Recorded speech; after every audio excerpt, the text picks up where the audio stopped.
안녕하세요. 안녕하세요, 여러분. 저는 분당우리교회 송림고등부 2부 2학년 6반 이정경입니다. 저는 슬기로운 큐티생활 시즌 1부터 그러니까 갓큐, 찬큐, 홈큐부터 시즌 2까지 항상 실큐를 보면서 큐티를 했던 것 같아요. 그런데 이제 제가 막상 촬영을 하게 된다고 생각하니까 되게 새롭기도 하고 떨리기도 하고 되게 부끄럽기도 하고 그런 것 같습니다. 모쪼록 여러분들께도 은혜로운 시간이 되길 바라면서 말씀 읽기 전에 기도부터 하고 시작하도록 하겠습니다. 기도하시겠습니다. 사랑하는 하나님 아버지 감사합니다. 오늘도 책을 펴고 주님의 말씀을 읽게 하심에 감사드립니다. 주님, 저희가 이 말씀을 읽는 동안 저희의 눈과 귀와 입술과 마음을 여셔서 주님의 말씀을 정확하게 읽고 제대로 듣고 또 그 속에서 주님의 그 뜻을 잘 헤아릴 수 있도록 도와주세요. 주님, 저희에게 지혜를 허락하여 주셔서 주님의 그 하고 싶으신 말씀들, 저희에게 전하시는 그 말씀들을 왜곡 없이 분명하게 잘 받아들일 수 있도록 인도하여 주세요. 오늘 하루도 이 말씀을 붙들고 잘 살아갈 수 있도록 도와주시고 오늘도 역사하시는 예수님의 이름으로 기도드렸습니다. 아멘. 오늘 본문은 1월 26일 화요일 본문이고 누가복음 9장 1절부터 17절 말씀이에요. 제가 지금부터 소리 내서 읽을 텐데 말씀을 소리 내서 읽으면 훨씬 더 귀에 잘 들어오고 이해도 더 잘 되고 그렇게 되는 것 같아요. 그래서 여러분들도 이거 켜놓고 같이 따라 읽으시면서 본문 읽었으면 좋겠습니다. 그러면 시작할게요. 예수님께서 12제자를 부르시고 이들에게 귀신을 이기고 병을 고치는 능력과 권세를 주셨습니다. 그리고 하나님 나라를 전하고 병을 치료하라고 이들을 보내셨습니다. 예수님께서 말씀하셨습니다. 여행을 위해 아무것도 챙기지 마라. 지팡이나 가방이나 또는 빵이나 돈이나 챙기지 마라. 옷도 두 벌을 준비하지 마라. 어느 집에 들어가든지 떠날 때까지 그 집에 머물러라. 만일 너희를 받아들이지 않으면 그 마을에서 나올 때에 내 발에서 먼지를 털어버려라. 이것이 그들에게 경고하는 증거가 될 것이다. 제자들이 떠나 온 마을을 두루 다니면서 복음을 전파하고 가는 곳마다 사람들을 고쳐주었습니다. 분봉한 헤롯은 일어나는 모든 일을 듣고 매우 혼란스러웠습니다. 그것은 어떤 사람들은 세례자 요한이 죽었다가 다시 살아났다고 말하고 어떤 사람들은 엘리야가 나타났다고도 하고 또 어떤 사람들은 옛 예언자 중에 하나가 다시 살아났다고도 하였기 때문입니다. 헤롯이 말했습니다. 내가 요한의 머리를 잘랐는데 이런 소문이 들리는 그 사람은 누구인가? 헤롯은 예수님을 한번 만나보려고 하였습니다. 사도들이 돌아와서 자기들이 했던 모든 일들을 예수님께 말씀드렸습니다. 예수님께서 제자들을 데리고 벳세다라고 불리는 마을로 가셨습니다. 사람들이 이 사실을 알고 예수님을 따라왔습니다. 예수님께서 이들을 반기시며 하나님 나라에 대해 말씀하셨습니다. 또한 치료받아야 할 사람들을 치료해 주셨습니다. 날이 저물기 시작할 때 12제자들이 예수님께 와서 말했습니다. 우리가 있는 곳은 빈 들이니까 사람들을 보내십시오. 그래서 근처 마을과 농가로 가서 잠잘 곳을 찾고 먹을 것을 얻게 하십시오. 예수님께서 제자들에게 말씀하셨습니다. 너희가 사람들에게 먹을 것을 주어라. 제자들이 대답했습니다. 우리에겐 단지 5개의 빵과 생선 2마리밖에 없습니다. 가서 이 모든 사람들을 위해 음식을 사지 않으면 안 되겠습니다. 사람들은 남자들의 수만 약 5,000명 정도 되었습니다. 예수님께서 제자들에게 사람들을 50명씩 무리지어 앉게 하여라 하고 말씀하셨습니다. 제자들이 예수님의 말씀대로 사람들을 앉게 하였습니다. 예수님께서 빵 5개와 생선 2마리를 들고 하늘을 우러러보며 감사기도를 하셨습니다.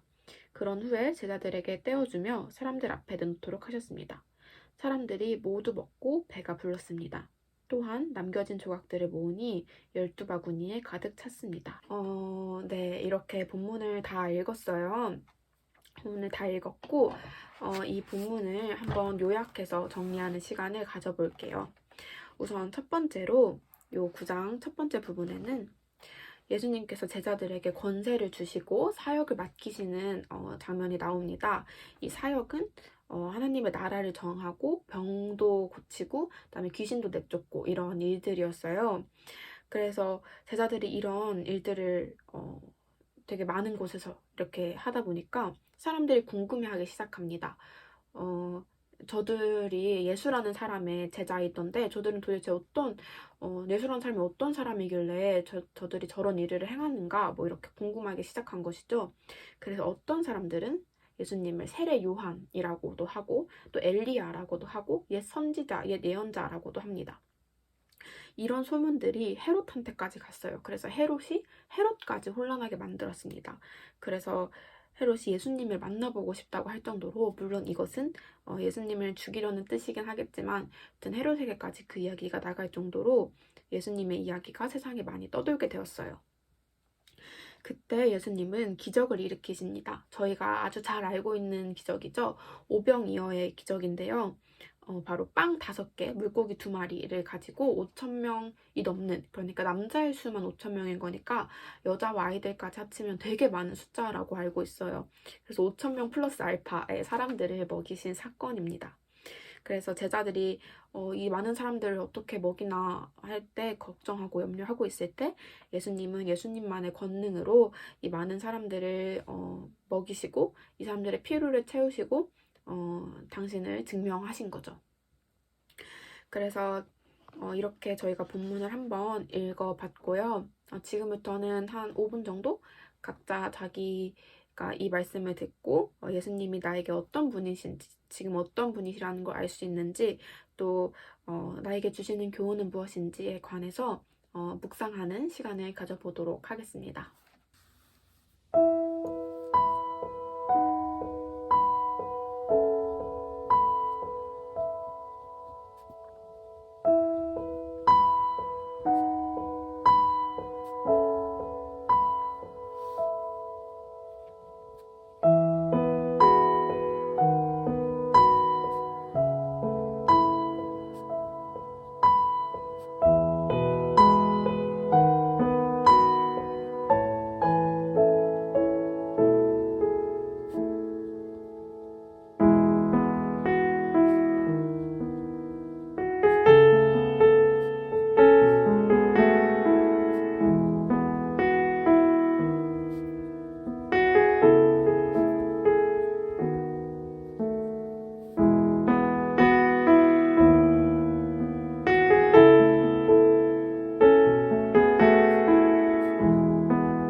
네, 다들 묵상 잘 하셨나요?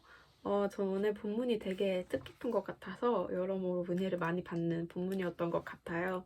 앞서 말씀드린 대로 두 가지, 예수님이 어떤 분이신지, 그리고 나에게 주시는 교훈은 무엇인지, 이렇게 두 가지에 대해서 저의 개인적인 묵상을 한번 같이 나눠보고자 합니다. 우선 첫 번째로 제가 이 본문을 통해서 다시금 깨닫게 된 예수님은 나에게 능력을 주시는 분, 나아가서 능력 그 자체가 되시는 분이신 것 같아요. 본문에 보면 예수님께서 제자들에게 권세를 주시죠. 그래서 제자들이 권세를 통해서 병을 고치고 막 귀신을 내쫓고, 또 사실 복음을 전파한다는 것도, 하나님의 나라를 전한다는 것도 되게 전 어려운 일이라 생각하거든요. 그런데 그런 어떤 일들까지 아주 잘 담당하게 되죠. 제자들도 저는 예수님을 만나기 전에는 아무것도 아닌 사람들이라고 생각해요.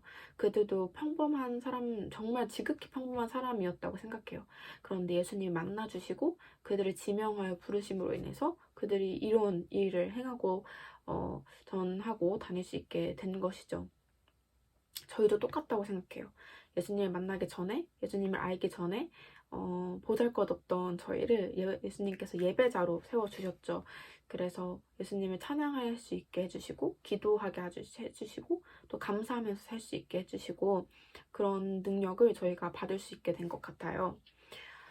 저는 가끔씩 말씀을 막 이렇게 읽다가 되게 감동적이고 위로가 되고 은혜를 많이 받고 그러면 어떤 상상을 하냐면, 예수님이 안 계셨다면 어땠을까? 아니면 내가 예수님을 모르고 지금까지 모르고 살았다면 어땠을까? 내가 내 삶이 지금 어떤 모습일까? 이런 상상을 종종 하곤 하는데, 부정적인 것들이 대다수죠. 되게 막 어둡고, 죄가 너무너무 많고, 눈물이나 고통이 제 삶을 지배하는, 우울이 제 삶을 지배하는 그런 모습을 띠고 있지 않을까? 아니면 되게 세속적인 것에 빠져서 겉은 되게 행복해 보일 수 있어도 그 속은 되게 공허함과 우울함과 알 수 없는 허무함으로 가득하지 않을까? 이런 생각을 되게 많이 하는 것 같아요. 그런데 예수님께서 저를 만나 주셨기 때문에, 특히 전 제일 힘들었을 때 저한테 손 내밀어 주시는 유일한 분이셨기 때문에 예수님을 이렇게 만날 수 있게 되었고, 그래서 물론 여전히 저는 죄를 많이 짓기 때문에 여전히 힘든 것도 많고 어려운 것도 많고, 그리고 고등학생으로 살아가면서 어떤 미래에 대한 불안도 너무 심하고, 그리고 입시나 성적에 대한 진로에 대한 스트레스들도 되게 많기 때문에 여전히 저한테는 힘든 것들도 많고 고난이나 시련도 있지만 그 속에서 저는 많이 웃고 그리고 어려운 와중에서도 감사할 것들이 항상 생기고 그리고 그것들에 감사할 수 있고 그리고 어려운 일이 있어도 넘어져도 다시 일어나고 할 수 있는 것 같아요.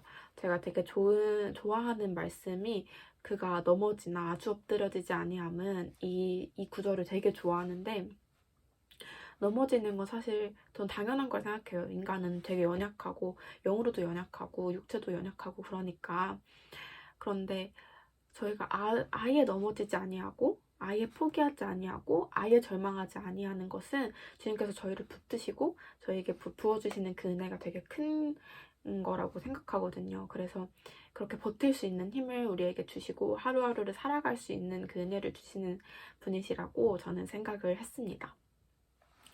두 번째로 저에게 주시는 교훈은 전 오늘 본문을 읽으면서 한 번 더 예수님이 정말 대단하신 분이라는 거를 느끼게 됐어요. 사실 기적에 관련된 파트를 볼 때마다 이게 어떻게 가능한 일인가라는 생각도 물론 들긴 하지만 진짜 와 이건 예수님이 아니고서야 불가능한 일이다라고 생각하는 일들이 너무너무 많은 것 같아요. 그래서 이런 말씀을 읽을 때 갑자기 예수님이 저한테 야, 너 걱정하지 마. 그렇게 불안해하지 마. 너가 날 그렇게 대단하게 생각하는데 그 대단한 이런 내가 너의 친구가 되어주고 너의 위로가 되어주고 너의 눈물을 닦아주고 너와 평생 함께 할 거야 라고 말씀하시는 것 같았어요. 하나님은 우리를 사랑하시죠. 저는 그거를 너무 잘 알고 있어요.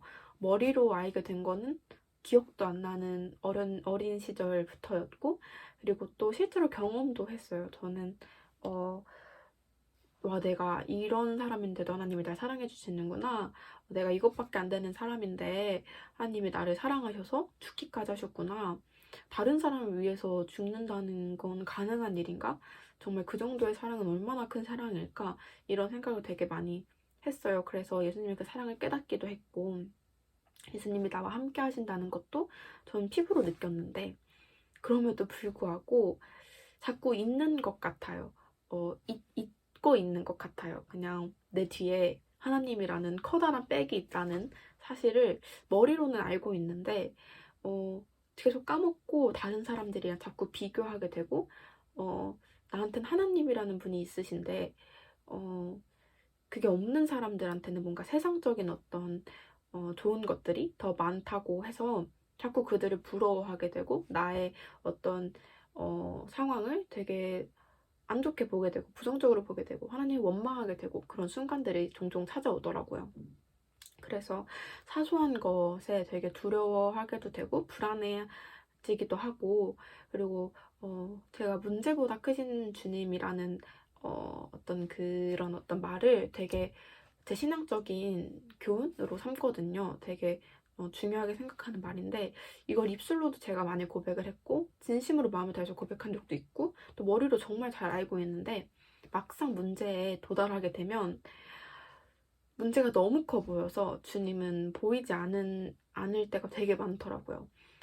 되게 도망가기 바쁘고 피하기 바쁘고 너무 힘들다고 투정하기 바쁘고 이 문제를 해결할 수 있는 분은 하나님밖에 없다는 걸 알면서도 그분께 문제를 고하지 않고 아뢰지 않고 제 힘으로 해결하려고 발버둥 치다가 무너지는 이런 일들이 되게 많이 생기는 것 같아요.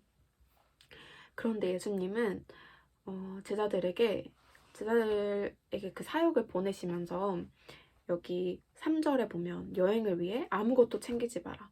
지팡이나 가방이나 빵이나 돈이나 옷도 두 벌을 준비하지 마라. 이런 식으로 말씀을 하시죠.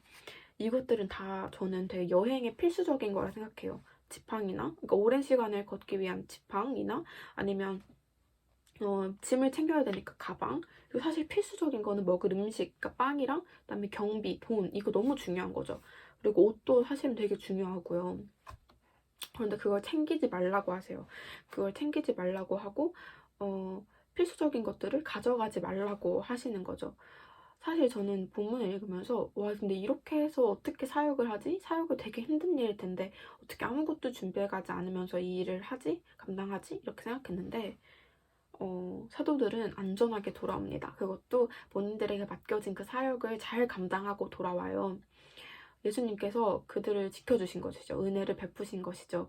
하나님이 지켜주신 거예요. 그 제자들을. 이 기적 파트를 봐도 음식이 없다라고 하면 제자들이나 저나 머릿속으로 그러면 어떻게 사람들이 돌려보내서 먹을 걸 먹고 오라고 해야 되나?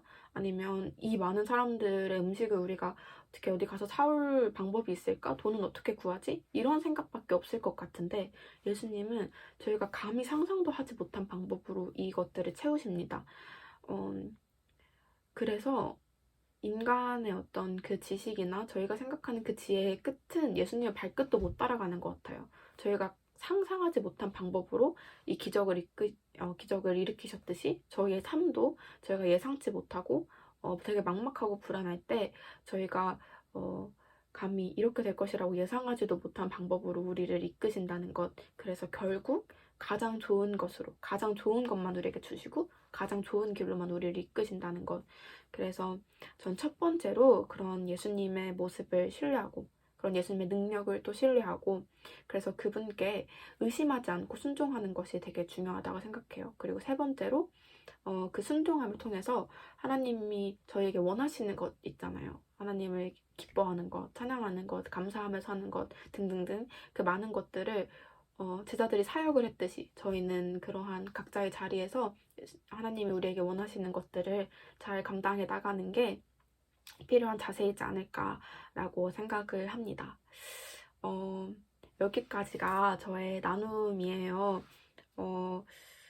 사실 나누고 싶은 건 굉장히 많지만 큐티 하면서 정말 깨닫는 것도 많고 그래서 이런 걸 나눌 수 있는 기회가 되게 많았으면 좋겠어요. 큐티는 여기까지 하도록 하고 마침 기도를 하고 마무리를 할게요. 기도하시겠습니다. 하나님 감사합니다. 오늘 저희가 이 자리에서 예수님의 말씀을 듣고 묵상하는 시간을 가졌습니다. 주님, 저희가 말씀을 딱 듣는 것에서 그치는 것이 아니라 여기서 받은 그 은혜들이 저희의 삶에서도 잘 흘러갈 수 있도록 우리의 손과 발을 열어주세요. 주님, 저희가 정말 주님을 통해서만, 예수님 한 분을 통해서만 저희가 살아갈 수 있는 힘을 얻을 수 있다고 생각합니다. 그 다른 어떤 것에 의지하고 다른 어떤 것에 그 힘을 달라고 외치는 것이 아니라 저희의 가장 가까이에서 저희를 지켜보고 계시는 주님께 어, 도움을 청할 수 있도록 주님 도와주세요. 주님, 오늘 저희가 말씀을 읽었는데 이 말씀을 통해서 오늘 하루 그리고 이번 한 주도 정말 주님의 그 은혜를 통해서 살아갈 수 있는 힘을 주시고 매일매일 주님의 그 뜻에 맞게 오늘은 또 나에게 어떤 은혜를 주실까 기대하면서 주님께 소망을 두고 살아갈 수 있는 저희가 될 수 있도록 도와주세요. 오늘도 함께 하시고 안전하게 지켜주시고 내 삶에서 역사하시는 살아계신 하나님의 아들 예수님의 이름으로 기도드렸습니다. 아멘. 네, 이렇게 큐티 나눔은 다 끝이 났어요. 너무 횡설수설한 것 같아서 죄송합니다. 큐티를 할 때마다 하나님은 정말 예상치 못한 은혜를 부어주시는 것 같아요. 저한테는 어제도 수고 많았다. 오늘도 내가 너와 항상 함께 할게. 하고 말씀하시는 것 같고, 저한테는 하루 중에 제일 의미 있는 시간인데, 이 시간을 여러분과 함께 나눌 수 있어서 되게 감사했습니다. 저는 친구 관계로 가장 힘들었을 때 하나님을 만났는데요. 그때부터 하나님은 저한테 가장 좋은 친구가 되어주셨어요. 가장 좋은 위로가 되어주셨고, 그래서 저는 세상에 안 힘든 사람은 없다고 생각해요. 다른 사람이 보기에는 작아 보여도 그 사람한테는 그게 너무 커서 버티기 힘들 수도 있고, 여러분들도 마찬가지실 것 같아요. 그래서 저는 여러분들께 진심을 담아 오늘 하루도 정말 수고하셨다고 말씀드리고 싶습니다. 그리고 저한테 가장 큰 위로셨던 하나님이 여러분들께도 그런 하나님이셨으면 좋겠어요. 얼른 상황이 좋아져서 다 같이 예배드리는 날이 찾아왔으면 좋겠습니다.